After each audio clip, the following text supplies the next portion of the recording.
Bonjour et bienvenue sur ma chaîne, je suis très content de vous retrouver. Nouvelle petite vidéo, mais avant de vous en parler, je tenais à remercier tous ceux qui me suivent sur ma chaîne.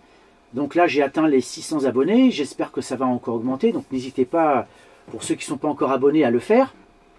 Alors aujourd'hui je vais évoquer une question que beaucoup se posent. Alors ça concerne aussi bien les camping-caristes que ceux qui conduisent un van ou un fourgon. C'est la question de savoir s'il faut partager ses bons plans et ses spots. En effet, certains se posent la question de savoir s'il faut partager ses bons plans sur les applications collaboratives, comme par exemple Park4Night. Sur Internet, effectivement, des camping-caristes se posent cette question de savoir s'il faut effectivement partager tous ces bons plans sur les applications collaboratives. Le risque, en effet, c'est de provoquer une surpopulation sur ces endroits, générant une dégradation des sites et poussant souvent les élus à interdire le stationnement.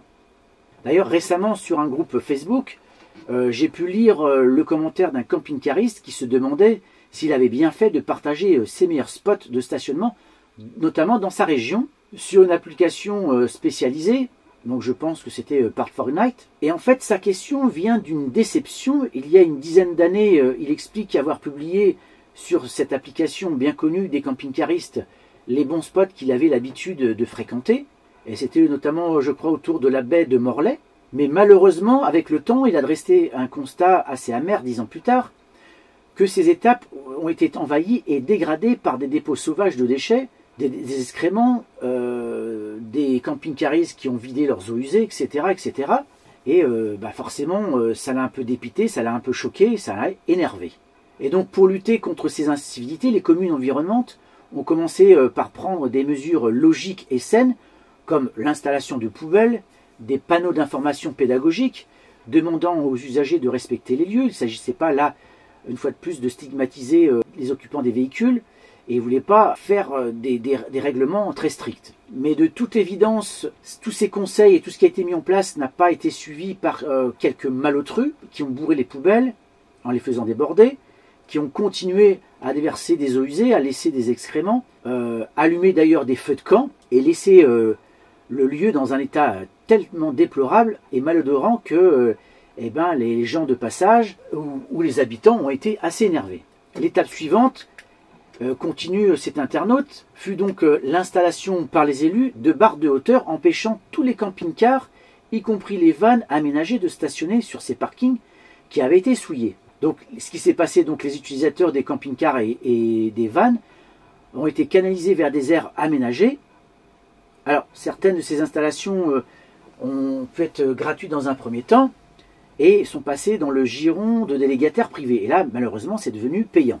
Donc là, le camping-cariste qui pensait avoir bien fait en partageant ces belles étapes sur l'application participative a aujourd'hui l'impression de s'être fait piller. Et malheureusement, je crois qu'il ne va plus recommencer. Et désormais, comme les bons coins de pêche ou de champignons, eh bien, il va garder pour lui ses bons spots de stationnement. Alors moi, je me suis posé la question, c'est vrai qu'après avoir lu ce commentaire de cet internaute, c'est vrai que moi aussi, j'ai m'est arrivé de faire des commentaires sur des parkings. Et effectivement, ça m'a interrogé. Habituellement, je faisais toujours plutôt des commentaires de camping ou d'aires de camping-car. Parce que c'est vrai aussi d'avoir une opinion sur ces lieux-là, c'est aussi important.